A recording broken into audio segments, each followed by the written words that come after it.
آج عقیدہ ختم نبوت کے عنوان پر گفتگو کرنے کے لیے ہمارے ساتھ موجود ہیں ممتاز عالم دین حضرت علامہ مولانا ارشاد رضا قادری دامت برکاتہ العالیہ، حضرت خطیب و امام ہیں جامع مسجد نورانی کراچی کے، اور ممتاز عالم دین ہیں جبکہ درس نظامی کی تدریس بھی فرماتے ہیں۔ آئیے گفتگو کا آغاز کرتے ہیں۔ السلام علیکم علامہ صاحب۔ وعلیکم السلام ورحمۃ اللہ وبرکاتہ۔ حضور خیریت سے ہیں؟ الحمدللہ رب العالمین۔ حضرت اسلام میں عقیدہ ختم نبوت کو اتنی اہمیت حاصل ہے، اس کی کیا وجہ ہے؟ بسم اللہ الرحمن الرحیم۔ الحمد لولیہ والصلاۃ علی نبیہ وعلی آلہ واصحابہ المتأدبین بآدابہ، اما بعد فاعوذ باللہ من الشیطان الرجیم۔ بسم اللہ الرحمن الرحیم۔ قال اللہ تبارک وتعالی فی القرآن المجید: ما كان محمد ابا احد من رجالکم ولکن رسول اللہ وخاتم النبیین وکان اللہ بکل شیء علیما۔ صدق اللہ مولانا العظیم۔ وقال النبی صلی اللہ علیہ وسلم: ارسلت الی الخلق کافۃ وختم بی النبیون، او کما قال علیہ الصلوۃ والسلام۔ سوال جو ہے بہت ہی اہمیت کا حامل ہے۔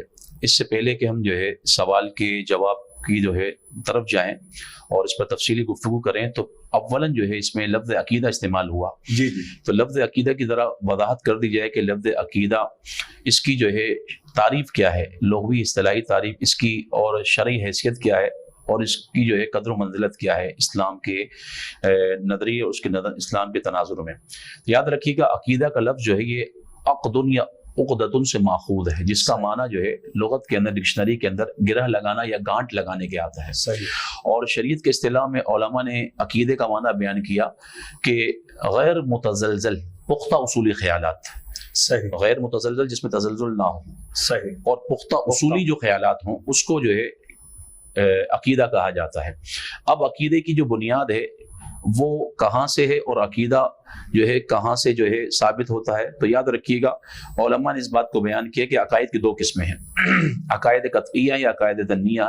اگر عقائد قطعیہ ہے تو اس کو ثبوت جو ہے نص سے قطعی، یعنی قرآن کی کوئی آیت جو اپنے مفہوم اور معنی کے اعتبار سے اس عقیدے پر جو ہے واضح طور پر دلالت کر رہی ہو، تو اس سے جو ہے عقیدہ قطعیہ کا ثبوت ہوگا۔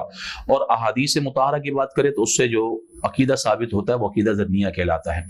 تو یاد رکھیے گا اسی طرح جو ہے عقیدہ ختم نبوت یہ بھی جو ہے ان عقائد میں سے ہے کہ جن کا ثبوت جو ہے نص قطعی سے ہوتا ہے، یعنی کہ اس پر جو ہے نص قطعی موجود ہے، اور جس پر جو ہے نص قطعی یعنی کہ مطلب ایسی آیت مبارکہ جو یعنی کہ اپنے مضمون اور اپنے معنی پر صحیح نا وہ قطعی طور پر دلالت کرے، تو اس کو جو ہے کیا بولتے یوں سمجھ لیجئے کہ آیت مبارک، آیتیں جو ہے دو قسم کی ہیں۔ ایک یعنی کہ قرآن الحمد سے لے کر والناس تک آپ اٹھا کر دیکھ لیں تو الحمد سے لے کر والناس تک جتنا بھی قرآن ہے وہ قطعی ثبوت تو ہے، صحیح، لیکن وہ آیت ضرور نہیں قطعی دلالت بھی ہو کہ اپنے مفہوم اور اپنے معنی مرادی پر وہ قطعی طور پر دلالت بھی کر رہی ہو، کیونکہ اس پہ تعبیل بھی ہو سکتی ہے۔ لیکن وہ آیتیں کہ جو قطعی ثبوت تو ہوتی ہیں لیکن جو ہے قطعی دلالت بھی ہوں کہ وہ اپنے معنی مرادی پر اور اپنے مفہوم پر جو ہے دلالت بھی کر رہی ہوں کہ اس سے مراد یہی ہے کوئی اور نہیں ہے، اس کو قطعی دلالت بھی کہا جاتا ہے۔ تو اب جو ہے عقیدہ ختم نبوت کا ثبوت جو ہے اسی آیت سے جو کہ قطعی ثبوت بھی ہے، قطعی دلالت بھی ہے، جسے آپ نے جو ہے ابھی آیت مبارکہ سماعت فرمائی کہ سورہ احزاب کی آیت نمبر 40 کے اندر ما کان محمد ابا احد من رجالکم ولکن رسول اللہ وخاتم النبیین، کہ اس میں جو ہے اللہ تبارک و تعالی نے ایک وصف خاص کے ذریعے اپنے محبوب کو خطاب فرمایا ہے، اور وصف خاص عطا فرمایا ہے کہ میرا محبوب وہ محبوب ہے کہ جو منصب خاتم النبیین پر فائد ہے۔ اللہ صحیح نا۔ اور یہ وہ وصف، یاد ہے وصف کی دو قسمیں ہوتی ہیں، ایک وصف عام ہوتا ہے کہ وہ کسی کو بھی بہادری ہے اور شجاعت ہے، فلاں ہے فلاں ہے، تو یہ سب کے اندر پائی جاتے ہیں، لیکن کچھ اوصاف ایسے ہوتے ہیں کہ جس میں دوسرا بندہ شریک نہیں ہوتا، جیسے وصف رحمت للعالمین ہے کہ اس سے میرے آقا اور ہمارے آقا کریم علیہ السلام کی ذات مقدسہ ہی متصف ہے، وما ارسلناک الا رحمت للعالمین کا لفظ اس بات پر دلالت کرتا ہے۔ اسی طرح وصف خاتم النبیین جو ہے یہ بھی میرے آقا کریم علیہ السلام کا ایک ذاتی وصف ہے، جو وصف ممیز ہے اور خاص ہے میرے آقا کے ساتھ، اس میں کوئی اور دوسرا شریک نہیں ہے۔ صحیح۔ یہاں تک کہ اگر کوئی کسی اور کو شریک مانے تو علماء نے جو ہے اس وصف کے اندر یعنی وصف خاتم النبیین کے اندر جو کسی اور کو شریک مانتا ہے تو وہ دار اسلام سے خارج ہو جائے گا، یعنی کفر جس کو کہتے ہیں۔ اس پر ایک اور مثال دے دوں، جیسے المعتقد المنتقد کے اندر جو ہے شاہ فضل رسول بدایونی علیہ رحمہ نے جو ہے اس بات کو لکھا، علم کلام کی جو کتاب ہے، کہ آقا کریم علیہ الصلوۃ والسلام کا اس دنیا میں سر کی آنکھوں سے دیدار کرنا یہ میرے اور آپ کے نبی کے ساتھ خاص ہے۔ اب دنیا میں کوئی سر کی آنکھوں سے جیتی جاگتے عالم میں اگر کوئی کہے کہ میں نے اپنے سر کی آنکھوں سے جاگتے کے عالم میں رب کا دیدار کیا تو علماء فرماتے وہ دار اسلام سے خارج ہو جائے گا۔ اللہ، کیونکہ وصف خاص ہے۔ جی جی جی، یہ صرف اور صرف ہمارے نبی کی ذات مقدسہ ہی کے ساتھ خاص ہے کہ میرے آقا نے جو ہے اپنے رب کا دیدار اپنے سر کی آنکھوں سے کیا ہے۔ جی، عالم خواب کی بات نہیں ہو رہی، عالم خواب کے اندر جو ہے آپ کو کثیر ایسی ہستیاں ملیں گی کہ جنہوں نے رب کا دیدار کیا۔ امام اعظم ابو حنیفہ رضی اللہ تعالیٰ کے بارے میں آتا ہے کہ امام اعظم نے خواب میں 100 مرتبہ دیدار فرمایا رب عز و جل کا۔ تو خواب کی بات نہیں ہو رہی، دنیا میں جسمانی آنکھوں کے ساتھ رب کا دیدار کرنا یہ جاگتی آنکھوں سے صرف اور صرف میرے آقا کریم علیہ السلام کا خاصہ ہے۔ اب جو ہے عقیدہ ختم نبوت یاد رکھیے گا، اس کا ثبوت چونکہ نص قطعی سے ہے، اور یاد رکھیے گا کہ ضروریات دین سے اس کو شمار کیا جاتا ہے۔ عقیدے کی اہمیت جیسے سورہ اثر اٹھا کر دیکھیے کہ اللہ تعالیٰ ارشاد فرماتا ہے والعصر ان الانسان لفی خسر، قسم ہے زمانہ محبوب کی کہ بے شک انسان ضرور جو ہے نقصان میں ہے۔ اب تمام انسانوں کے متعلق یہ کہہ دیا رب نے کہ تمام انسان نقصان میں ہے۔ ہاں، کن لوگوں کا استثناء کر رہا ہے رب؟ حرف استثناء لا کر الا الذین آمنوا وعملوا الصالحات، کہ سوائے ان لوگوں کے جو ایمان لے کر آئے اور نیک اعمال کیے۔ تو پتہ چلا کہ اعمال کا دار و مدار جو ہے وہ ہے ایمان پر۔ صحیح۔ اور ایمان جو ہے یہ نام ہے عقائد کے مجموعے کا۔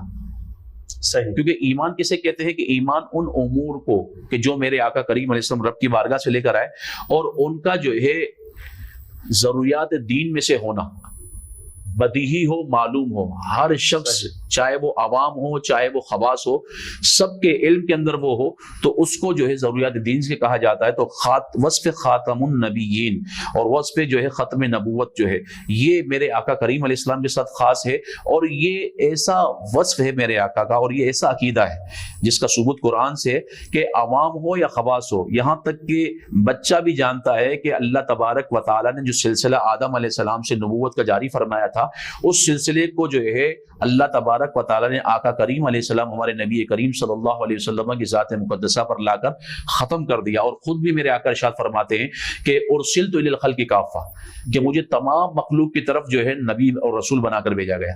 پہلے جو انبیاء ہوتے تھے مخصوص قبیلے، مخصوص گاؤں، مخصوص دیہات، مخصوص قریے کی طرف سے آتے تھے، لیکن یہ میرے آقا کا وصف ہے کہ اللہ تبارک و تعالیٰ نے جو ہے چاہے وہ جن ہو یا انس ہو چاہے تمام مخلوقات جتنے بھی ہیں تمام، کیونکہ رب آقا نے فرمایا ارسلت الی الخلق کافہ، اور خلق کا لفظ جو ہے جن کے لیے بھی آتا ہے، انس کے لیے بھی آتا ہے، فرشتوں کے لیے بھی آتا ہے، یعنی تمام کے تمام مخلوق کے لیے اللہ تبارک و تعالیٰ نے جو ہے مجھے رسول بنا کر بھیجا۔ اور آخر میں میرے آقا نے ارشاد فرمایا وختم بی النبیون، میری ذات پر اللہ تبارک و تعالیٰ نے نبوت کے سلسلے کو ختم فرما دیا۔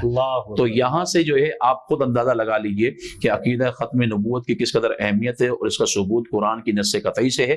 اب جو ہے اس کا جو بھی منکر ہوگا تو یاد رکھیے گا الاجوبہ والنظائر جو کہ کیا ہے فقہ کی کتاب ہے، علامہ ابن نجیم مصری علیہ رحمہ انہوں نے اس بات کو لکھا کہ جو شخص جو ہے یہ جانتا ہی نہ ہو کہ آقا کریم علیہ الصلوۃ والسلام آخر الانبیاء ہیں، انبیاء کے آخر ہیں، سب سے آخر ہیں، تو وہ فإنہ لیس بمسلم، تو وہ مسلمان ہی نہیں ہے، کیونکہ سرکار کو آخری نبی جاننا ہے لأنہ من الضروریات، کیونکہ یہ ضروریات دین میں سے ہے۔ حضور نبی کریم صلی اللہ تعالیٰ علیہ وآلہ وسلم کو آخری نبی ماننا ضروریات دین میں سے ہے، اور ضروریات دین کا منکر کافر ہے۔ تو علامہ صاحب ارشاد فرما رہے ہیں عقیدہ ختم نبوت سے متعلق، یہاں ہم ایک مختصر سے وقفے کی طرف جائیں گے، وقفے کے بعد گفتگو کو یہیں سے کنٹینیو کریں گے۔